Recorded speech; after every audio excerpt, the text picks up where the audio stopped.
Sometimes the cold does not come as a wind, but as a force that splits a clan.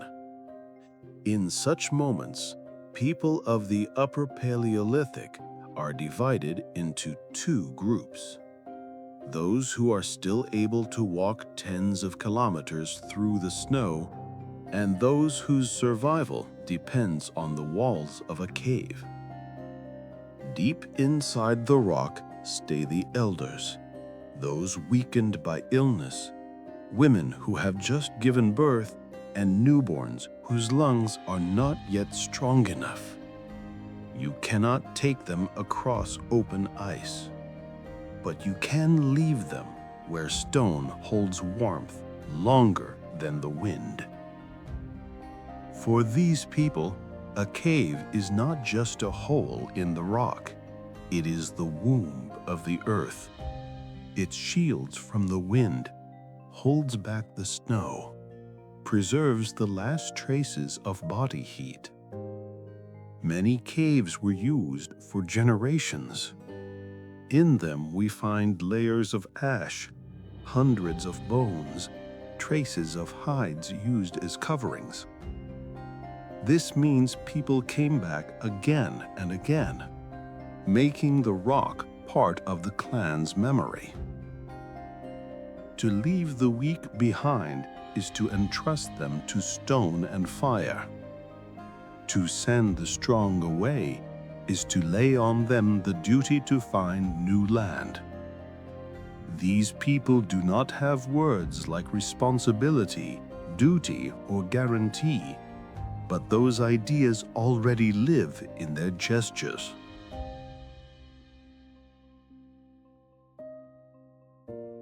Those who set out carry more than spears and pouches of fat. They carry the energy that must one day return to those who wait. The human body in the Ice Age tundra is a vessel for warmth and strength. If it falls and cannot rise again, the clan loses not only one life, but a piece of its future. Underfoot, there is not just snow. There are layers of past winters, compacted by wind, ice beneath soft crusts, cracks and hidden hollows.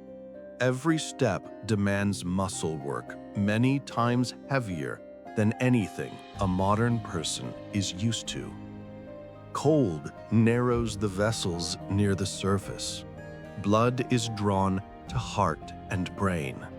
Fingers freeze first, toes follow. Then comes a tiredness that feels like sleep, but is in fact the beginning of hypothermia. People of the Upper Paleolithic were shorter than us, but more robust, with broad chests and bodies able to store large amounts of energy. Yet even their bodies had a limit. Sometimes someone sat down in the snow just to rest for a moment. If they were not pulled up immediately, within minutes they might never stand again.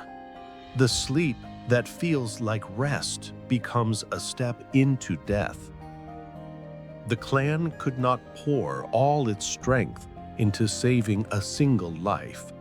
In the struggle to survive the Ice Age, compassion often looked like harshness.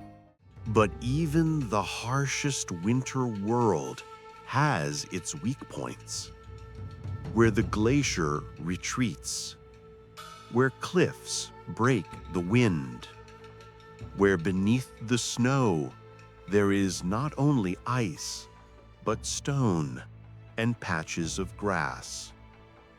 Small zones appear where a human can survive a season. Modern science calls them climatic refugia.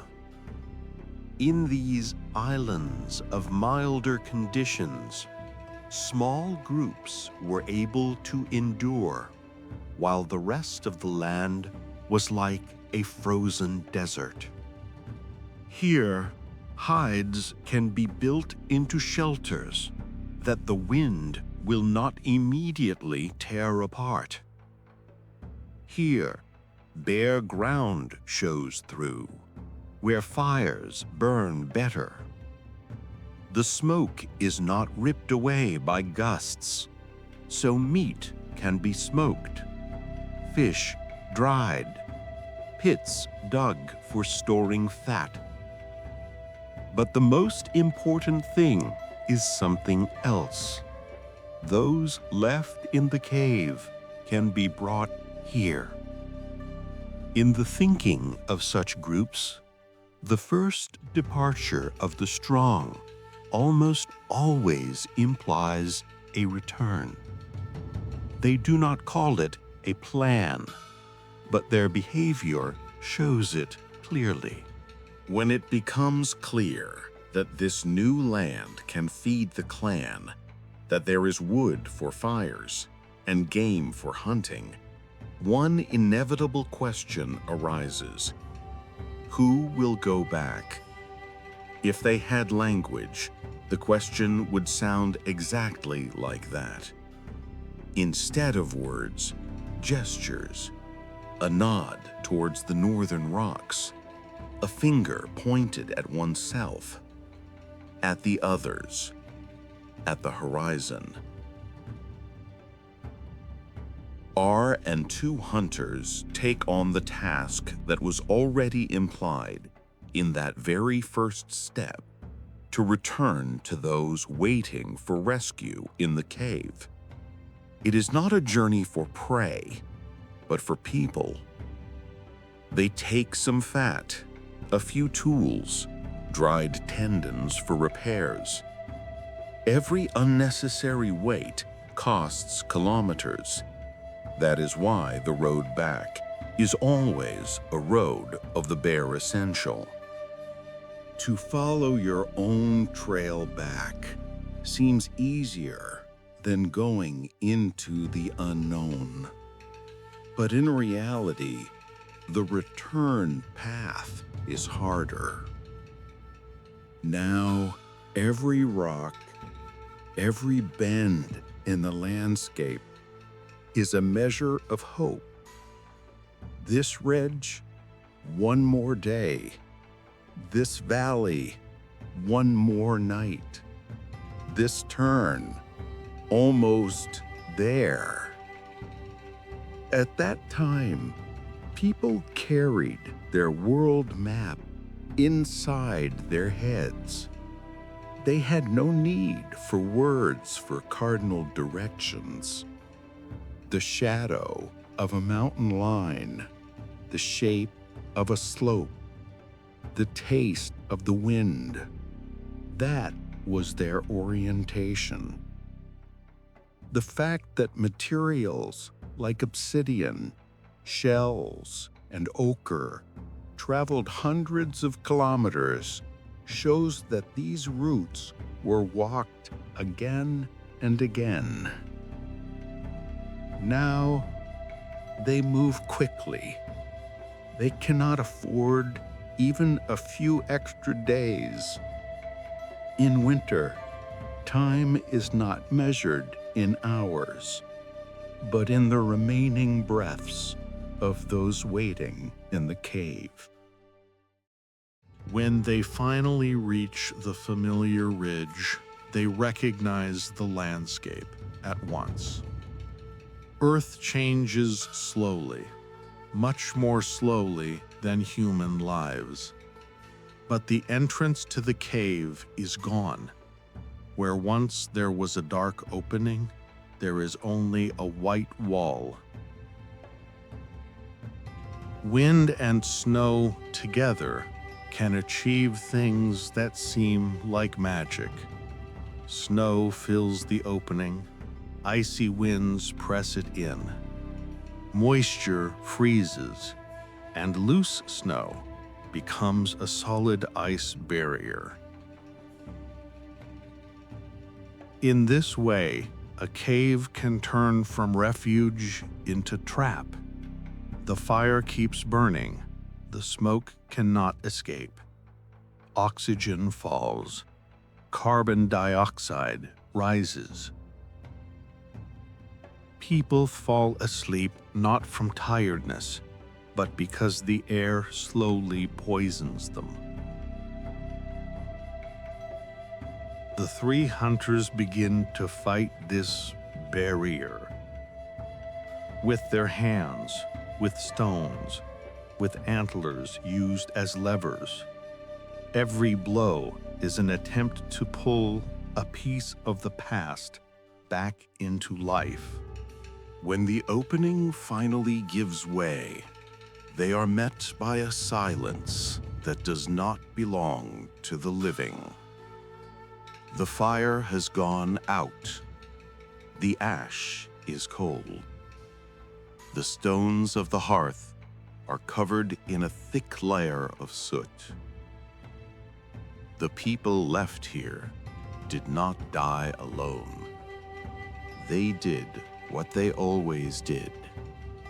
They huddled together, children in the middle, the elders on the outside, forming a human wall. Not war, not predators killed them, but two ancient enemies of Ice Age humans, cold and bad air. This kind of death does not carve marks into bone, but it reveals itself in the arrangement of bodies and the traces left at the hearth. For R, this is more than a loss. Here lie those for whom the whole journey had meaning. His partner, his child, the elders and kin with whom he had shared fire, hunts, and nights. Yet even in the face of such stillness, people do not become mere bystanders.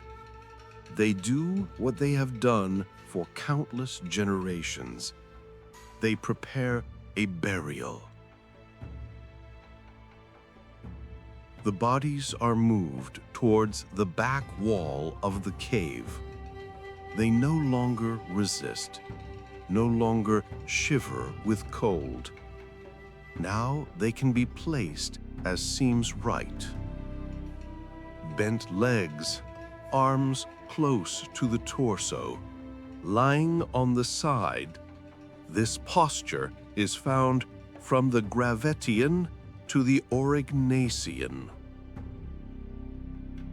It resembles the position of a child in the womb. Perhaps those people felt that death was a return to the earth from which all life comes. When R spreads his Amarian amulet beside Leah's body and a small fragment of a boon point beside the child, he does what countless others did before him. Science calls such objects grave goods, but behind that dry term lies a human "I remember you."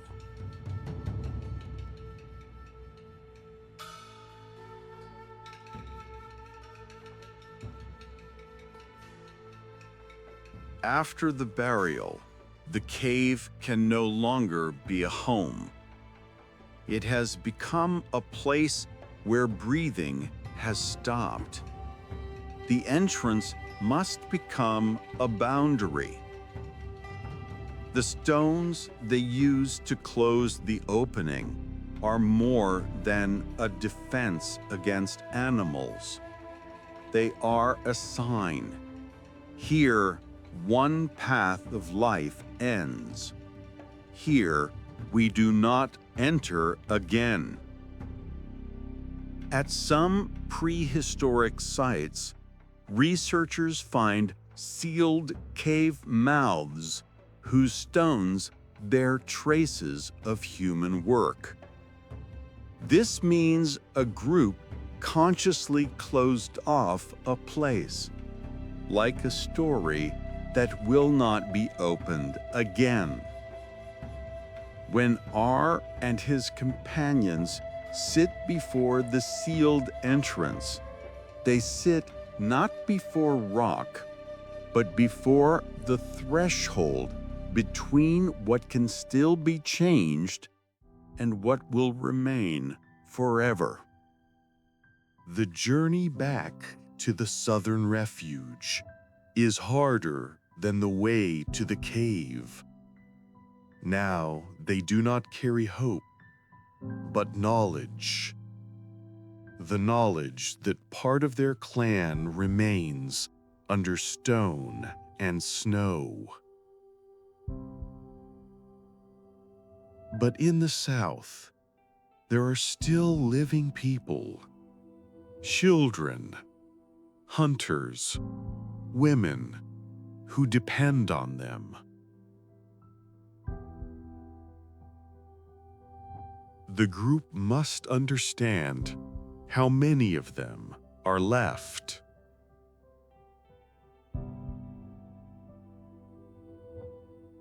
The Upper Paleolithic left no letters, no words about feelings. But the distribution of bones, the size of camps, the number of children's graves show that such losses were part of their existence. When the three men return, they do not need to explain. Their faces speak for them, and the fact that no one walks behind them. The clan understands everything without words. The loss of several close kin at once tears apart a web of relationships. Fewer hands for the fire, fewer eyes for the hunt, fewer shared memories to pass on to children. R slowly begins to drift away from the circle. He eats but little. He walks, but lifts his spear less and less. He sleeps on the very edge of the group, where the wind is coldest. Modern psychology speaks of apathy, depression, traumatic numbness. Then, such states had no name, but everyone could see that he was gradually stepping out of life. In archaeological finds, stories like this are almost invisible. But in living groups, there are always people whose bodies still move, while inside, they have already stopped. One morning, his place is empty. From the camp, only one track of footprints leads away. No burden, no preparation, only steps. In the open tundra, such a solitary departure almost always means the same thing. Without enough fat, without constant fire, without the shelter of a circle sharing warmth at night, a person quickly loses strength, orientation, and will. He does not go to the cave. There is nothing there that breathes. He does not go to the new refuge. It lies behind him. He simply walks forward, as if his body is following something that his inner world has already let go of. A few days later, Some of the men follow his tracks, not to rescue him, but to understand what happened. Knowledge in such groups is as important as food. His steps become unsteady, break off, start again. This tells of fading strength, of falling and getting up, until getting up is no longer possible. They find him lying on his side, in a position that resembles many burials. But this is no ritual, it is an outcome. No animal has torn him apart. He died earlier. No mark of violence. Death came from cold, exhaustion, and that inner extinguishing that cannot be read in bone. The men perform a brief farewell ritual. A few stones, a little ochre, a tooth of an animal, a sign that he is still one of us. Then they return to those who are still alive. He dies far from the cave where he left his partner and his child, and far from the southern refuge where the survivors will endure the next winter. But his decisions do not die with him. He led the strong out of a deadly trap. He found the southern land that could feed the clan. He went back for those he had left under the rock, even when it was already too late. His actions live on in those who survived this season, in the bones of the children who will grow up in the southern hollow, in their knowledge of storms, in their understanding of what it means to leave behind and return. A part of him will continue. Such stories are not written in chronicles. They are not recorded in script, but they live in what we call humanity. Echoes of evolution. Every decision lives for centuries.